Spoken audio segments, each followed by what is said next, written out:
Special thanks to all our witnesses for being here. I know many of you traveled a long ways, and we appreciate you taking time away from your companies to be with us. Bonus depreciation is an important tax incentive for businesses. It helps owners more quickly recover the cost of qualified purchases, freeing up capital to invest in their companies. What is not helpful, however, is Congress's pattern of temporarily extending or not extending tax provisions. This indefinite situation makes it extremely difficult for businesses, especially small businesses, to plan for the future. Making things more difficult for small businesses is the atmosphere of uncertainty caused by Washington's anti-business agenda. New taxes, mandates, and regulations and countless new laws, including the health care law, threaten to strangle our nation's entrepreneurs.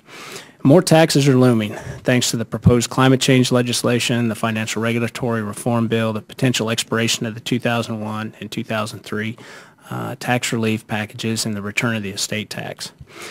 A prevailing feeling of uncertainty about what lies ahead has made a lot of employers hesitant about creating new jobs because they aren't able to accurately predict costs and revenues.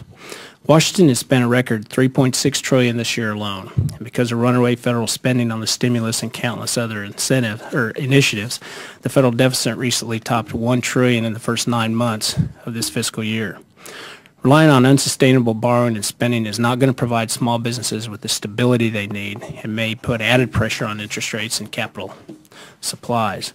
Washington has a spending problem. It doesn't have a revenue problem. We've got to curb unsustainable spending and encourage a return to fiscal sanity. At the same time, tax relief, including bonus depreciation, is critical. However, these days, the benefit of a temporary tax relief is far outweighed by the coming thicket of additional taxes, mandates, and regulations that entrepreneurs face. You know, instead of more temporary extensions of important tax incentives, I think we should make those provisions permanent as a part of a responsible overall tax policy.